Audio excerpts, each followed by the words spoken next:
where are we at now? Let's talk about this. So, this judge has upheld this provision, this total ban on carry other than people who have the security guard clearances, even though the state, as you mentioned earlier, has given up on this, basically. Correct. Right? What is the status of the law at this moment? So the law that the state enacted that we challenged was, it's a sensitive area. You may never carry, no matter what permission you have, no matter how many permits you have, unless you're a licensed security guard, insured and everything, or a police officer, you cannot carry in a place of worship or place of religious observation.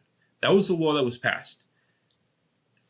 In the budget from 2023, so that passed, I don't know, maybe a month ago, not that long ago, they removed the second half, which is place of religious observation. So that's out entirely.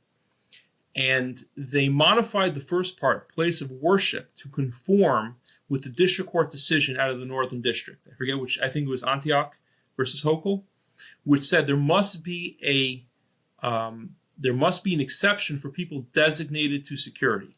So currently, as the law reads now, a place of worship is a sensitive area unless you're designated as security.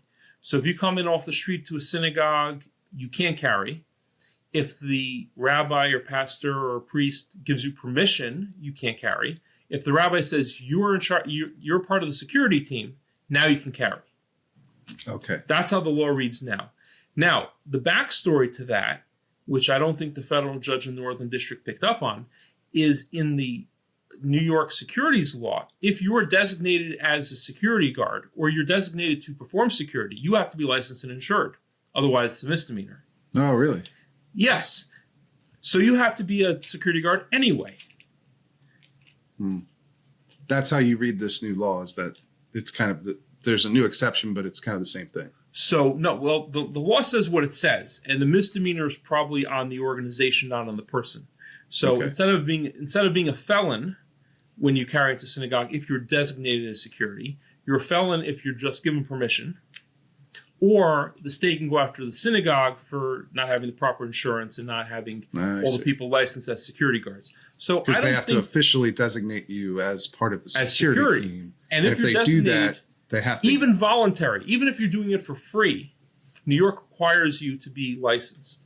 Okay. So we're going to have to do a deep dive into the securities law and the regulations and all that wonderful stuff. Mm-hmm. So I don't think the federal judge understood New York state law that well and all the intricacies and how, there's always another law. I mean, there's so many laws you have to dig through. You can't just wake up one morning and say, I'm going to be a law-abiding citizen. I mean, you have to study this stuff. And then maybe, you could take a step out onto the street. Yeah, certainly. So I guess in the end, though, that means that there's been less practical change for your average, worshiper than what it might appear on the surface. Well, I think not. So number one, place of religious observation is out. So if I walk around wearing a yarmulke just down the street, carrying, I'm not a felon anymore. So that's out. And I think that's a total vindication. And the fact that the judge doesn't even discuss that, he mentions in a footnote, well, they took that out, so I'm not going to address it. Well, wait a second. You just made all religious observation a felony if you're carrying. And we brought a lawsuit, and the state rescinded it. So tell us we won, right? Tell us that was illegal.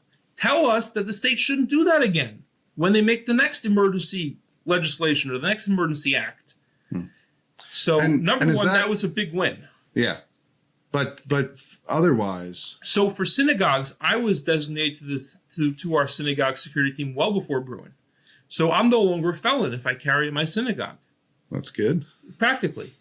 Whether the synagogue's going to get in trouble if they look into whether we're properly insured for, security guards, at least I'm not a personal felon when I carry in my personal synagogue. Now, if I go to the synagogue across the street, well, legally there's still some risk. Yes, legally there's still some risk, but the risk is much lower. And again, if a cop if I'm involved in a shooting or I'm pulled over and a cop finds a firearm in a synagogue, they have to prove that I wasn't designated to the security team in order to prosecute me as a felon for carrying in a sensitive place.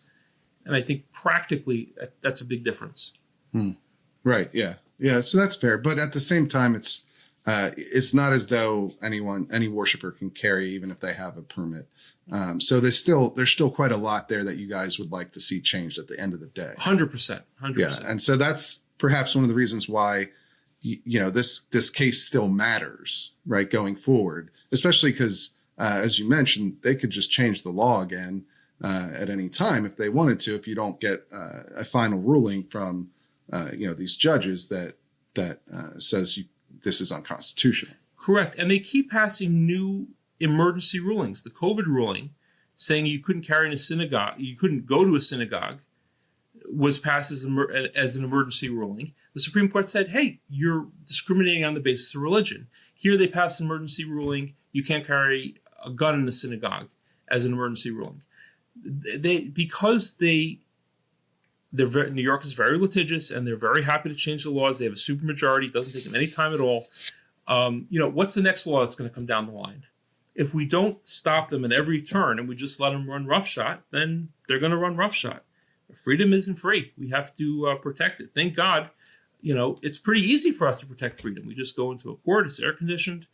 It's some money, but this is relatively easy for us to protect freedom compared to, people fighting in Soviet Russia or North Korea or China to get their freedoms. Yes, we have to protect what we have. Yeah, still have the ability to redress our grievances here in the United States, thankfully, even if it doesn't always go our way and it doesn't always go as quickly as we would like to see. Right. Correct. But that is a very important and good point. But if we let it go, they're going to go. They'll take all the power they can get if we don't push back. So we got to push back.